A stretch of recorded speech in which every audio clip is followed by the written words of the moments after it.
ஒரிசாவிலே தேர்தல் நடந்த நேரத்திலே அமித்ஷாவும் மோடியும் அங்கே பிரச்சாரம் செய்கின்ற பொழுது ஒரிசாவை ஒரு தமிழன் ஆள வேண்டுமா, ஒரிசாவின் சாவி தமிழ்நாட்டிலே இருக்கிறது என்று தமிழர்களை திருடர்களைப் போல ஒரு குற்றச்சாட்டு சுமத்தினார்கள் அமித்ஷாவும் மோடியும். தமிழர்கள் என்ன திருடர்களா, குற்றவாளிகளா? தமிழ்நாடு என்ன குற்றவாளிகளின் பிறப்பிடமா?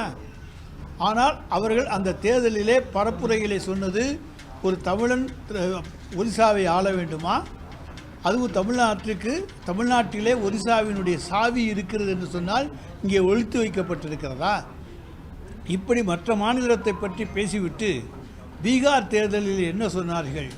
பீகாரில் இருக்கக்கூடிய பீகாரிகள் அச்சுறுத்தப்படுகின்றனர், தமிழ்நாட்டில் இருக்கக்கூடிய பீகாரிகள் அச்சுறுத்தப்படுகின்றனர், அவர்களுடைய வாழ்வாதாரம் பாதிக்கப்படுகின்ற வகையில் இருக்கிறது என்றெல்லாம் பொய்யான கட்டுக்கதைகளை அவர்கள் அவிழ்த்து விட்டார்கள்.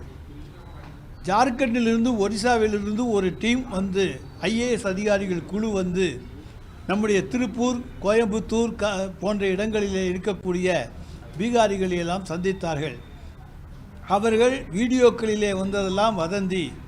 நாங்கள் இங்கே நன்றாக இருக்கிறோம், இங்கே நாங்கள் நன்றாக நடத்தப்படுகிறோம், எங்களுக்கு நல்ல பொருளாதாரம் கிடைக்கிறது, அதன் மூலமாக எங்கள் குடும்பத்தையும் நாங்கள் காப்பாற்றக்கூடிய சூழ்நிலை எங்களுக்கு இருக்கிறது என்று சொன்னார்கள். எனவே எங்கே போனாலும் தமிழனுக்கு எதிராக பேசுவதை இன்றைக்கு கொள்கையாக கொண்டிருக்கக்கூடிய ஒருவர் தான் நம்முடைய ஆளுநரும் ஒன்றிய பாஜகவும்.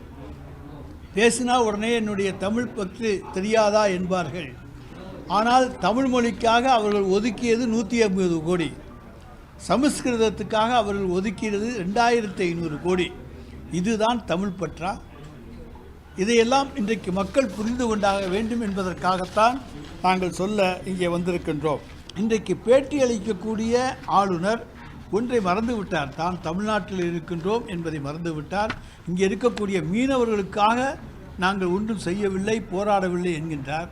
மீனவர்கள் இலங்கை சிறையிலே இலங்கை கடற்படையால் பிடிக்கப்படும் போது பாரத பிரதமரோ அல்லது உள்துறை அமைச்சரோ அல்லது இந்த ஆளுநரோ ஏதாவது ஒரு அறிக்கை வெளியிட்டிருப்பார்கள் என்று அவர்களால் சொல்ல முடியுமா? சொல்ல முடியாது.